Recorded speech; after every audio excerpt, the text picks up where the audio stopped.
mendapatkan alat bukti ini juga menjadi pertanyaan. Itu juga pengacara pasti akan menyoroti itu. Bagaimana cara mendapatkan, bagaimana keabsahannya, apakah ini sudah dijadikan barang bukti, mana bukti penyitaannya, mana berita acara pembungkusannya, mana berita acara penyegelannya, dan sebagainya itu ditanyakan. Dan itu pengacara-pengacara yang jeli pasti nanya itu. Karena begitu dianggap tidak sah, maka tidak akan bisa digunakan dalam proses peradilan. Nah, kita ini kadang-kadang latah. Udah ditunjukkan. Justru pertanyaannya, sah nggak dia sebagai alat bukti? Sah nggak sebagai alat bukti? Bilang aja sah. Ada nggak surat perintahnya? Ada nggak berita acaranya? Ada nggak berita acara pembungkusannya? Dan sebagainya, dan sebagainya, dan sebagainya. Jadi, cara memperoleh barang bukti, keabsahan barang bukti, originalitas barang bukti, juga sebagai sorotan pengacara itu sendiri. Kenapa? Masing-masing punya kepentingan. Kalau saya mah nggak ada kepentingan. Begitu. Saya sapa dulu teman saya ini, lama tak jumpa ini. Mungkin ada 3 tahun, 4 tahun nih. Selamat malam, Bang Nasib.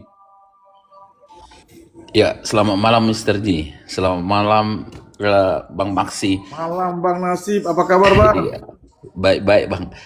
Saya Mr. Ji nyimak dulu karena saya belum tahu ceritanya. Iya nggak apa-apa. Ini ceritanya cuman kalau alat bukti apakah bisa itu jalan sendiri ke pengadilan, kan tidak. Iya. Itu aja. Tapi masalah kasusnya nanti disimak dulu ya. Baik Mr. Ji. Oke. Baik. Wong Koko, dari tadi kayaknya Wong Koko ini sudah kemut-kemut mau bicara. Waduh, dari tadi nih udah mau bicara ini. Jadi kalau selamat malam teman-teman, assalamualaikum warahmatullahi wabarakatuh. Ini kalau saya ini di sini bukan pengacara, bukan orang hukum, bukan apa istilahnya. Kalau saya pelajari, ini 2 orang terdakwa ini tidak bisa menjaga lisan, tidak bisa menjaga tutur kata. Bagaimana ketika mereka berdua itu disidik, memberi keterangannya, begitu juga nanti berbeda di persidangan, berbeda lagi. Nah, ini PR buat JPU kalau menurut saya. Jadi harus betul-betul, karena kalau ingin mendengarkan dari cerita mereka ini sulit. Jadi kalau saya, maaf ya, ketika saya punya teman, ketika teman berbohong sama saya, lalu saya tahu kebohongannya, ketika dia berkata jujur, di mata saya tetap dia pembohong, kan begitu. Nah, maka ini PR buat JPU, harus betul-betul barang bukti inilah yang bicara. Karena kalau mengandalkan 2 terdakwa ini yang bicara, ini saya rasa nggak akan selesai ini. Nah, ini kita baru keterangan Prio. Nanti ini Ririn belum. Ini akan berbeda nanti ini antara Prio sama Ririn. Nah, ini makanya ini PR ini, betul kata Bang Maksi ini. Jadi tetap alat bukti itulah yang harus bicara, bukan mereka berdua. Kalau mereka berdua nanti alibi lagi, kapan selesainya? Itu aja mungkin pembukaan dari saya. Terima kasih Mr. J dan teman-teman. Makasih. Minum dulu Bang Koko, diminum dulu. Izin Mr. Z ya. Seru ini kalau udah Bang Maksi ya. Jadi gini Bang Maksi, izin Bang Maksi. Saya itu teringat ketika Bang Maksi bilang cara perolehan barang bukti ya. Tadi yang dibahas itu. Nah, jadi memang di kasus Jessica yang saya ikuti memang itu menjadi satu hal yang terus dicecar oleh Bang Oto. Artinya pengambilan barang bukti itu atau pemindahan atau apa itu harus ada BAP-nya, benar begitu ya Bang? Harus ada BAP-nya. Iya, betul. Iya, itu waktu itu yang saya ingat Bang Oto itu mempertanyakan soal itu. Bahkan perpindahan dari gelas ke botol aja, pengambilan botol itu harus ada BAP-nya, begitu ya? Berita acara. Ya. Iya. Nah, lalu kemudian ada satu hal, kalau menurut saya nih ya, yang orang awam ya, ada satu hal yang tidak bisa dibantah, bukan hanya CCTV sebetulnya, tetapi dari keterangan-keterangan ahli yang di kasusnya Jessica itu tidak bisa dibantah, yaitu Profesor Gelgel kalau nggak salah. Dia dari karakteristik si cyanida itu yang punya nitronya itu lepas di setiap ada waktu-waktunya, setiap detik atau setiap menit beberapa lepas, lalu dihitung mundur. Dan akhirnya jatuhlah waktu masuknya cyanida. Itu mind blowing buat saya. Sampai dia bisa memperkirakan kapan cyanida itu masuk ke dalam gelas. Itu mind blowing. Itu loh maksud saya. Jadi di kasus Jessica aja bisa dibuktikan secara saintifik dengan ilmu pengetahuan yang luar biasa. Di situ ada Profesor Gelgel, ada satu lagi ahli racun yang dari Polda. Artinya polisi kita punya orang-orang pinter gitu loh. Nah, kenapa tidak diterapkan di kasus-kasus yang lain gitu? Diterapkan di kasus-kasus yang lain yang seharusnya bisa diungkap menggunakan scientific crime investigation atau ilmu-ilmu. Artinya kita tuh nggak kekurangan orang pinter di negeri ini, dan kepolisian kita, institusi kita tuh punya segala macam ahli. Saya juga sampai melongo gitu ya ketika kita tahu bahwa oh, ada ahli racun, kita punya ahli racun yang belum pernah didengar sama sekali gitu loh. Dan seharusnya di kasus-kasus ini diterapkan juga di kasus-kasus yang sama. Jadi kita itu sebagai warga negara tuh melihatnya, wah ini memang udah top markotop lah dibilangin kepolisian kita untuk mengungkap kasus. Dan saya rasa bisa kok diterapkan di kasus ini, terutama di kasus ini ya, bisa kok seperti itu kalau mau begitu. Jadi harapan saya gitu ya sebagai warga negara atau sebagai orang awam itu, kita kepengen hal itu terus ada gitu loh. Hal seperti itu tuh ada di setiap pengungkapan kasus tanpa pandang bulu. Dan harusnya bisa, apalagi ini digital forensiknya kuat di sini.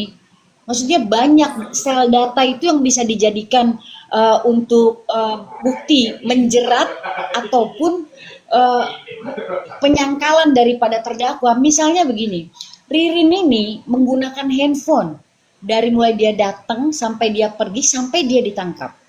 Menggunakan handphone. Ada satu yang menurut saya itu tidak terbantahkan. Dia itu pakai Android, otomatis dia punya Gmail. Ini pisau bermata dua ini ya, kalau menurut saya bisa membuat membuktikan Ririn itu tidak ada di TKP, bisa juga membuktikan bahwa Ririn itu di jam-jam krusial ada di TKP. Itu namanya lini masa. Kita ini orang-orang bukan di zaman Flintstone ya, saya rasa itu namanya lini masa yang bisa dibuka tanpa harus pergi ke provider, tanpa hanya dibuka dengan Gmail dan passwordnya, lalu dibuka lini masanya, kelihatan itu perjalanan si Ririn itu kemanapun dia jalan, dia singgah di mana, itu kan mapping. Kalau menurut saya ya, yang awam itu pisau bermata dua. Kalau itu bisa membantu untuk membebaskan Ririn, maksudnya bisa menguatkan bukti bahwa dia tidak ada di TKP, atau bisa untuk kepolisian bahwa lu ada di TKP. Itu loh maksud saya. Tapi sayang sekali hal-hal yang seharusnya bisa digunakan, tapi tidak digunakan di kasus ini. Demikian Mr. Z dari saya. Oke, terima kasih. Teman-teman, simak dulu sebentar ya. Saya senang sekali tuh mengenai lini masa, tapi saya begitu aku tahu lini masa saya kaget sendiri. Saya takut nih kalau, wah, ketahuan nih gue ini kan begitu. Makanya saya Oke teman-teman, saat ini persidangan ini masih dalam tahap pembuktian. Apa tujuannya pembuktian? Seperti sering dijelaskan sama Bang Masih, supaya kasus ini adalah terang benderang. Siapa korbannya jelas, di mana saja perbuatannya dilakukan, kemudian siapa pelakunya. Tadi Wong Koko mengatakan ada yang namanya kesaksian, pernyataan, apalagi itu ucapan yang disampaikan di pengadilan itu menjadi alat bukti. Apa tujuannya?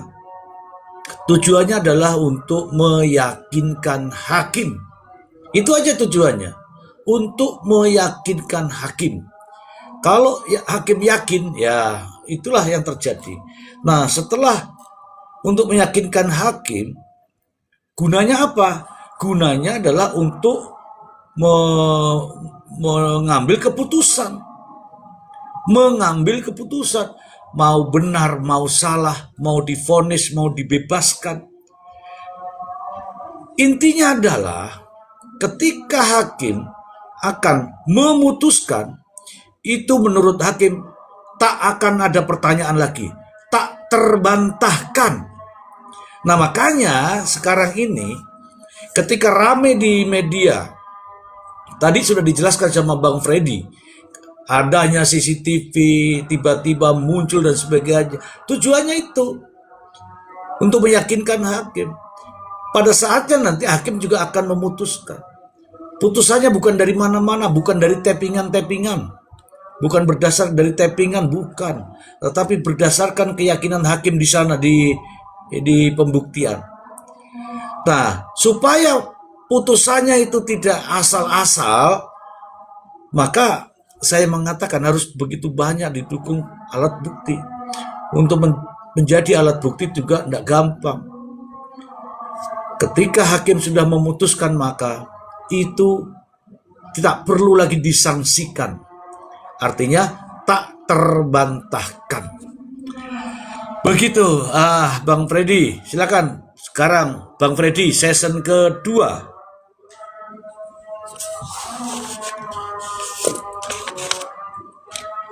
Buka mic-nya Bang Freddy. Oke, Bang Rizal. Saya yang kedua nih, Bang, Mister. Iya dong, kan tadi bilang yang pembukaan, sekarang yang kedua. Waduh, oke, baik, terima kasih. Jadi bahwa kalau saya melihat ini semua, memang udah adalah pembuktian kepersesuaian. Jadi kalau saya berpijaknya ke situ bahwa ini antara Priyo dan Ririn ada persesuaian, tidak. Itu saja persesuaiannya. Nah, kalau dilihat ini saya sekarang gini, izin dulu Mr. Ji ya. Saya itu dulu mengikuti dari tidak dari awal, tetapi saya mengikuti proses, termasuk adalah mengikuti komalnya Mr. Ji. Awalnya, jujur aja, awalnya saya tuh setelah mengikuti pada saat ada kesaksian dari Ririn bahwa saya bukan pelakunya, kemudian dia dipatahkan kakinya dan lain sebagainya. Saya terus teringat ke kasusnya Vina. Terus kemudian saya gini, waktu itu langsung saya berpikiran ini Ririn bener nih, bahwa ada pelakunya 4 orang nih gitu kan. Saya coba ngikutin terus. Ya, kita kan wajar ya kalau kita punya pro dan kontra ya, Mr. Ji ya. Akhirnya saya coba, saya pro ke Ririn nih. Setelah itu ya, setelah ada pernyataan itu. Ternyata sekarang ada pernyataan dari Priyo. Saya ikutin terus nih persesuaiannya. Akhirnya pikiran saya berbalik lagi nih. Yang tadinya pro ke sana, sekarang pro ke sini. Itu kan wajar ya kalau ada pro ya, tapi kan kita tidak usah ngotot dengan keproan kita gitu. Kenapa? Karena ya itu tadi, saya mencoba menyatukan karena begini, orang mau mengaku mau ngapain aja silahkan saja, siapa saja bisa mau mengaku mah, tetapi ada persesuaian tidak. Kita yakin bahwa satu saksi itu bukan saksi. Artinya satu keterangan itu bukan keterangan yang maksimal. Artinya harus ada persesuaian. Tadi saya sampaikan bahwa Priyo ini lagi menuju ke arah persesuaian. Ini menurut saya sekali lagi ya, ini bukan kebenaran dan bukan, tapi menurut saya ini menuju ke arah persesuaian apa yang disampaikan oleh Priyo di pernyataan terakhir. Saya coba ke yang lain nih. Kenapa penyidik ini agak-agak melintas sedikit ya Mr. Ji? Kenapa penyidik kok dia mengeluarkan CCTV sekarang kemarin? Saya coba membaca begini. Kenapa juga Priyo dia menyatakan di tanggal 18 bahwa dia mencabut kuasa Bang Tony, kemudian dia menyampaikan di sana bahwa dia ditekan oleh Ririn, dia diancam mau dibunuh. Padahal pernyataan itu dia sampaikan di tanggal 13, yaitu sebuah video ya, dari tanggal 13 ke tanggal 18 itu ada 5 hari. Berarti seolah-olah penyidik itu dia sudah tahu sebelumnya gitu loh. dengan CCTV ini. Saya coba mengcombine antara pernyataan Priyo yang tanggal 13 menjadi 18 dan CCTV yang disampaikan adalah cuma satu CCTV, sekarang menjadi banyak CCTV. Saya boleh ya ini mengandai-andai atau berasumsi lah ya. Ini seolah-olah ada target lain gitu di luar kasus eksekusi keluarga Budi. Ini seolah-olah ada proses penyelidikan target lain. Ini baru perkiraan saya. Ada target lain nih. Jadi seolah-olah kalau saya bilang di video saya di YouTube saya, ini seperti main layangan. Kalau main layangan itu ada tarik, kemudian ada ulur, tarik ulur. Ini seolah-olah ini lagi main tak layangan nih. Diulur dulu oleh pihak penyidik, diulur, biarkan dia berkoar-koar dulu, biarkan dia berstatement dulu, nanti pada angin besar dia tarik, tas, putus tuh layangan. Ini semacam ada diulur dulu untuk mencari sesuatu gitu. Ini baru asumsi saya gitu ya. Kenapa? Karena melihat itu tadi tanggal 13 dia menyatakan di video, kok kenapa tanggal 18 baru disampaikan? Kemudian kenapa CCTV itu disampaikan awalnya cuma satu, tiba-tiba sekarang jadi banyak? Apakah ada target lain di luar itu? Apakah target lain itu adalah mencari di mana Ahmad Yani yang sebenarnya? Apakah masih ada atau sudah dieksekusi? Demikian Bang Mr. J. Ya boleh-boleh saja ya berasumsi ya. Tapi kalau saya mengatakan dalih itu ya, dalih tarik ulur. Ini memang dari awal ini jangan bermain-main dengan perkara. Dari awal memang kan kelihatan semua kan. Dari awal seperti ini bagaimana terhadap motifnya. Ketika motifnya itu tidak ada, berubah lagi. Sampailah ke dakwaan. Dakwaannya seperti itu. Apakah itu sengaja? Justru beresiko kalau menurut saya. Ketika jaksa penuntut umum sudah membuat dakwaannya, tapi dakwaannya justru berbeda dengan faktanya, itu beresiko. Sekarang bagaimana membebaskan, ini contoh ya, dalam kesaksian Priyo sendiri, ada suara saya kan nih? Mr. J ada. Suaranya mantap. Lanjut. Nah, enggak, soalnya nge-lag ini. Dalam kesaksian Priyo sendiri mengatakan bahwa pelakunya adalah Ririn. Pelakunya Ririn. Semua dilakukan oleh Ririn. Tapi dalam dakwaan jaksa apa? Dua-duanya saling melakukan perbuatan itu. Terus yang bisa menyaksikan Priyo, yang bisa menyaksikan Ririn pelakunya ya hanya Priyo. Yang Ririn menyaksikan ya hanya Ririn. Jadi dua-duanya ini saling berargumen. Ketika beda kesaksian ya udah dua orang ini. Nah, dua orang ini kalau menurut saya sekarang ini posisinya adalah sebagai terdakwa, maka dua orang ini ya penjahatnya. Nah, fenomena sosial tadi saya soroti. Kenapa kita mesti berpecah? Justru yang kita dorong ini bagaimana dakwaan jaksa itu bisa membuktikan adanya dua pelaku yang sudah ditahan ini. Ketika ada pelaku-pelaku lain ya kita tidak bisa menyebut ya tanpa membuktikan. Begitu. Silakan ini Bang Rison. Mr. J izin sedikit. Nanti Bang Masih ya. saya closing ya Mr. J, agak sedikit tired nih soalnya. Ya. Capek dikit. Abis ini saya closing ya Mr. J. Ya. Ini aku nge-lag ini. Lihat ya. Mr. J, gini.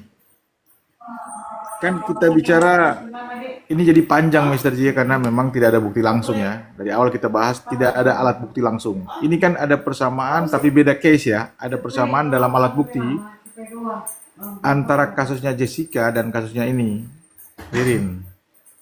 Di kasus Jessica, Mr. J, masalah racun, walaupun itu jadi perdebatan tadi, tapi tidak nomor satu. Yang paling nomor satu jadi perdebatan adalah tidaknya alat bukti langsung yang melihat, baik CCTV maupun saksi yang betul-betul melihat langsung bahwa Jessica menaruh racun di gelas minumannya Mirna. Itu jadi perdebatan, walaupun itu kan panjang itu Mr. J. Saya ikutin sampai 5 bulan. Panjang karena memang TKP di tempat saya dulu, Grand Indonesia. Itu walaupun sudah diputus, si Jessica sudah masuk bertahun, itu masih perdebatan bagi para ahli hukum, pakar-pakar hukum. Terjadi perdebatan panjang Mr. J. Karena apa Mr. J? Minimnya alat bukti langsung. Nah, begitupun kasus Ririn ini.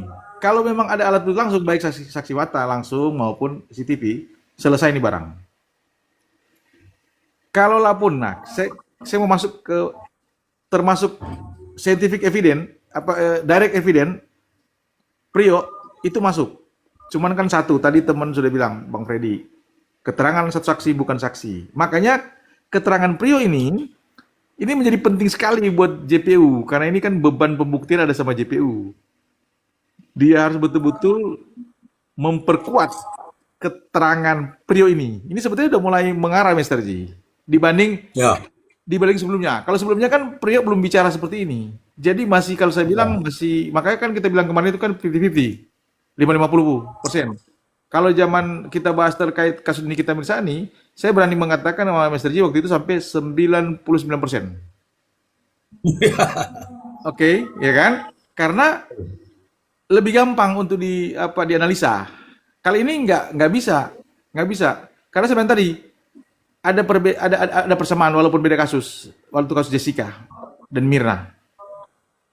Nah, Mr. J, saya mau masuk lagi nih. Keterangan satu saksi harus dikuatkan dengan alat bukti lain. Kalaulah memang keterangan Prio ini, kemudian itu bisa dikuatkan yang terutama dua TKP ya, 2 lokus, diperkuat dengan rekaman CCTV yang ada di toko itu, maka ini bisa menuju ke terang, walaupun belum terang-menerang Mr. J. Kalau saya bilang Mr. J sudah masuk ke 70%. Wow. 70 Mr. J. Tetapi saya harus sepakat dengan Bang Freddy tadi. Selalu saya katakan sampai saat ini Ririn maupun Prio masih melekat asas presumption of innocence. Asas praduga bersalah. Demikian, terima kasih. Izin aku tanya nih, jangan pergi dulu Bang Maksi. Makin seru nih. Bang Maksi udah mau pergi aja nih. Udah closing. Satu pertanyaan Bang Maksi, tapi gini. Tadi kan unus testis jadi ya, unus testis, nulus testis. Lalu kemudian diperkuat sama keterangan ahli bahwa keterangan dari terdakwa atau Prio yang memberikan keterangan itu adalah berlaku untuk dirinya sendiri.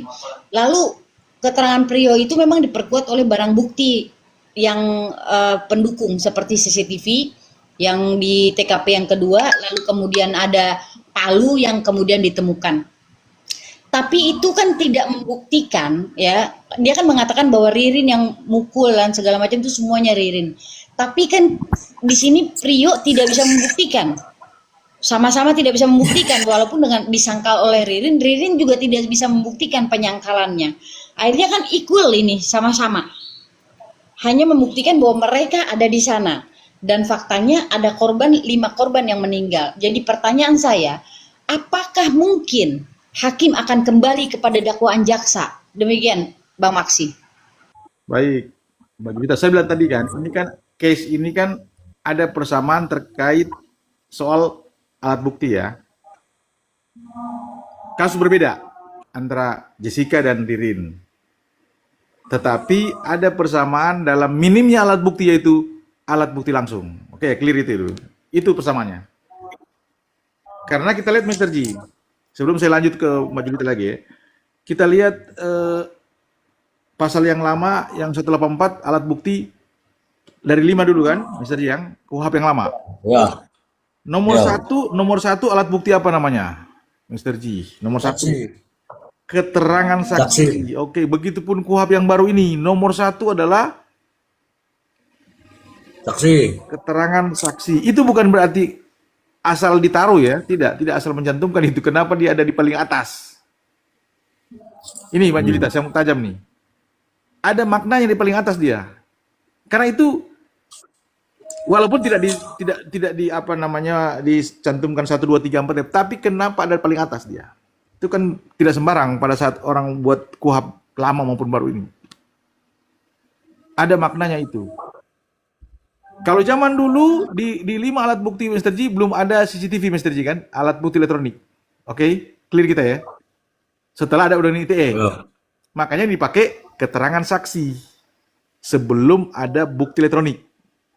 Number 1, itu yang dibilang saksi mata, dia melihat langsung. Nah terkait Ririn sama juga Mr. G. Nah, saya bilang tadi bicara soal Prio, pasti memang ada tidak sempurna dia di situ. Bisa ada kepentingan dalam hal dia memberikan keterangan, bisa juga dia lupa, dia manusia. Bisa juga dia rekayasa. Saya bilang tadi, makanya ini ada keuntungan buat JPU dibanding sebelum Prio menyatakan ini, sebelum dia mencabut itu. Mr. G paham betul pasti inilah. Nah, bicara soal Mbak Julita tadi, bahwa ada perbedaan-perbedaan ya, Mbak Julita ya? Bagaimana dengan apakah jaksa akan kembali ke dakwaan semula kan? Betul, betul. Kalau dakwaan kembali ke dakwaan semula tidak akan mungkin. Karena kan kembali tadi, ini kan sudah masuk dalam hakim tidak akan melihat itu lagi. Hakim akan lebih fokus kepada alat-alat bukti yang dihadirkan di muka persidangan, terutama CCTV tadi, karena ini penting untuk kebenaran material, kebenaran sesungguhnya, kebenaran sejati. Makanya saya bilang tadi, keterangan Prio akan diuji kebenaran sejatinya ada nggak, makanya harus ada alat bukti lain. Kalau sidik jari itu jauh panggang daripada api. CCTV inilah yang bisa menyesuaikan antara keterangan Prio dengan CCTV ini. Makanya tadi saya tanya Mr. G, saya nggak ikutin soal CCTV seperti apa. Yang terlihat tadi, Mbak Julita bilang tadi, mereka ada di situ. Artinya berarti, walaupun tidak secara keseluruhan ya, berarti keterangan Prio yang dia nyatakan di persidangan bahwa ada 2 locus delicti, berarti itu ada petunjuk Mr. G. Mengarah lah. Kan gitu Mr. G. Nah pertanyaannya besar begini, Ririn menyatakan saya tidak pernah mengatakan bahwa soal toko itu, Mr. G. Tapi Prio menyatakan kita bicara toko aja, kita nggak bicara pembunuhan, karena memang nggak ada bukti langsung, nggak ada CCTV yang mengarah langsung kan pada saat terjadi pembunuhan. Tetapi 2 TKP ini, kalau saya bilang kita bicara 2 TKP ya. Kalau kita lihat CCTV, ada petunjuk di sana, kan jadi petunjuk ini, petunjuk. Berarti, kalau saya bilang, Mr. G, untuk 2 TKP, kemungkinan besar masuk di barang. Demikian. Oke, bagaimana Julita? Ya, Mr. Z. Terima kasih banyak Bang Maksi. Berarti poinnya masuk ini barang ya. Untuk 2 TKP, tapi untuk pembunuhan tetap masih diuji untuk tadi alat bukti langsung. Tidak ada CCTV yang menyorot dan saksi mata. Demikian teman-teman. Terima kasih Mr. G. Saya turun dulu ya. Ya. Assalamualaikum warahmatullahi wabarakatuh, Pak Julita. Waalaikumsalam warahmatullahi wabarakatuh. Bang Koko, Bang Rijon, Bang Nasib. Siap. Lanjut Bang. Semangat, Bang Freddy. Terima kasih. Ya Mr. Bang Maksi. Terima kasih Bang Maksi, terima kasih. Coba sekarang Bang Nasib, sudah disampaikan tadi ya, supaya ini alat bukti aja lah, alat bukti di persidangan. Silakan Bang Nasib. Iya, iya Mr. J. Hal-hal yang umum saya kira kan Ya, faktanya bahwa ada 5 nyawa hilang. Yang pertama, yang kedua kan harapan kita semua harus dihukum siapa saja yang bertanggung jawab atas peristiwa itu. Nah, kalau sudah seperti ini, ada beberapa bukti-bukti, baik CCTV, baik saksi, dan telah masuk ke persidangan. Sekarang kan yang menjadi pertanyaan kita kan, apakah Ririn atau yang satu lagi itu harus dihukum apa tidak? Kan sebenarnya bukan itu yang menjadi pokok permasalahannya. Yang menjadi pokok permasalahannya, nyawa yang melayang 5 itu harus mendapat keadilan dan orang yang melakukan akannya harus dihukum. Pertanyaan kemudian, apakah setiap putusan itu yang menghukum orang yang awalnya disangka dan kemudian dipidana bahwa dia pelaku peristiwa penghilangan nyawa di peristiwa lain, sudah tepat dia melakukannya? Belum tentu juga tepat. Artinya karena ini sudah masuk proses persidangan, tentu hakim akan mengambil putusan, terlepas nanti dia bebas atau dipidana atau apapun putusannya, sudah pasti akan ada akhirnya. Nah, hal-hal itu tentu kalau bicara tadi seperti yang disampaikan Bang Maksi, bahwa sama Mr. J, bahwa tujuannya adalah meyakinkan hakim. Nah, hal-hal meyakinkan hakim ini tentu itu sangat berpotensi oleh logika, kemudian memang bukti-bukti dan kebenaran material. Tetapi memang sebagaimana disampaikan tadi, walaupun kayak seperti sekarang ini bukti elektronik, baik tulisan, cetakan, itu sangat menentukan dalam suatu peristiwa pidana, tapi bukan menyatakan bahwa itu menjadi hal yang betul-betul tepat. Karena ada juga memang peristiwa yang memang kita tangani sendiri. Dulu kalau nggak salah pasal 170 Mr. J, artinya penganiayaan bersama-sama. Jadi justru bukti elektronik video yang kita potong, ada 3 orang perempuan menganiaya 1 perempuan. Jadi terdakwalah 3 perempuan ini, anak beranak. Namun karena videonya itu dipotong dan yang diperlihatkan di majelis hakim itu dan dicetak sebagai bukti di elektronik yang telah dicetak, yang dibuktikan, yang ditunjukkan di situ adalah 1 orang korban tadi sedang memukul yang 3 orang ini, salah 1 orang dari 3 orang. Majelis hakim percaya sampai Mahkamah Agung itu bebas. Nah, hal-hal itu menjadi pelajaran bagi kita memang. Artinya kembali lagi seperti yang saya sampaikan tadi, sebenarnya apapun bukti itu, putusan itu memang, makanya ada istilah setiap putusan yang berkekuatan hukum tetap harus dianggap itu sudah benar. Kan seperti itu Mr. J, kalau nggak salah ya. Nah, jadi dengan berdasarkan itu, setelah masuknya Prio dan satu lagi di dalam Ririn dalam perkara ini, dan mereka kalau nggak salah tadi disampaikan bahwa dua-duanya mereka saling buang badan. Nah, dari bukti-bukti yang ada itu, baik dari CCTV, baik dari kondisi dan posisi semuanya, saya kira majelis hakim, dan yang paling logis nanti dari uraian bantahan-bantahan maupun pembelaan-pembelaan dari merekanya, tentu majelis hakim akan bisa melihat dan menimbang seperti apa nanti putusan yang paling tepat untuk itu. Saya kira itu dulu Mr. J. baik. Terima kasih, Bang Nasib. Lama nggak jumpa ke sini, kemana aja? Kebetulan padat kali sekarang Mr. J. Iya. Saya dengar Sumatera ini lagi blackout apa? Iya. Gelap. Udah hanya beberapa jam lah kemarin, 24 jam kok nggak salah ya. Iya. Dan itu Karena udah sampai sekarang hanya minta maaf lah yang kita dengar, bahwa artinya kan ada beban, ada yang rusak 1 katanya, sehingga bebannya melebihi, akhirnya rusak semua kan seperti itu. Makanya sebenarnya itu, jadi makanya kalau menurut kita memang kalau sampai ke situ mau kita bahas, saya kira PLN ini pun kurang profesional lah. Masa hal-hal yang demikian nggak dipikirkan sebelumnya, tidak ada perencanaan. Makanya di Ukraina itu Mr. Jim, lampu walaupun udah di bom setiap hari, di sana masih ada pemadaman bergilir. Di tempat kita belum kena bom, belum kena nuklir, belum kena peluru kendali rudal, udah mati 1 harian, 2 hari Mr. J. Ini beratnya. Belum ada kena 1 bomnya. Itu Mr. Oke, teman-teman. Lanjut Mr. J. Ya, udah ya, teman-teman. Mohon maaf ya, sudah ya. Sudah ya. Terima kasih banyak untuk teman-teman semua. Mohon maaf sekali ini saya sedang tidak kelihatan nih saya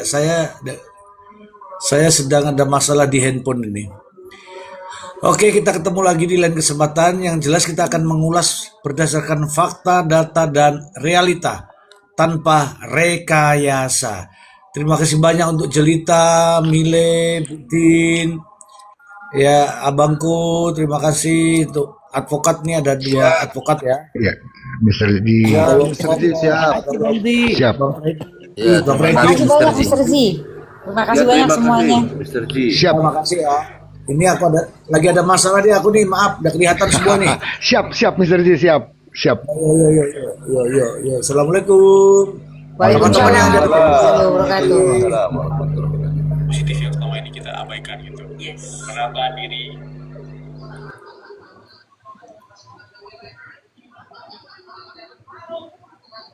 Ini kok nggak bisa dimatikan, kenapa ini handphone saya ini? Apa ini?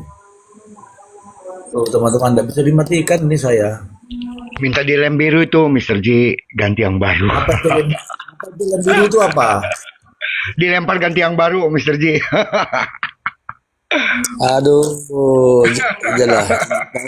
Ini nge-lag, Minta ganti baru ini itu. nge-lag sampai. Ya, ini nge-lag udah kelihatan. Panas HP-nya ya, yang nge-lag itu. Panas.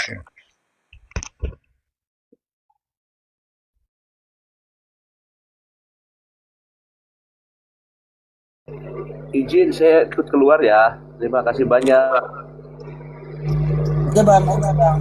Ini baru muncul lagi nih. Ya. Teman-teman, tadi bener-bener nge-lag saya, nggak kelihatan. Sekarang baru kelihatan nih ya. Nih, tadi nggak kelihatan. Terima kasih tuh Bang Freddy, Mbak Jelita, terima kasih.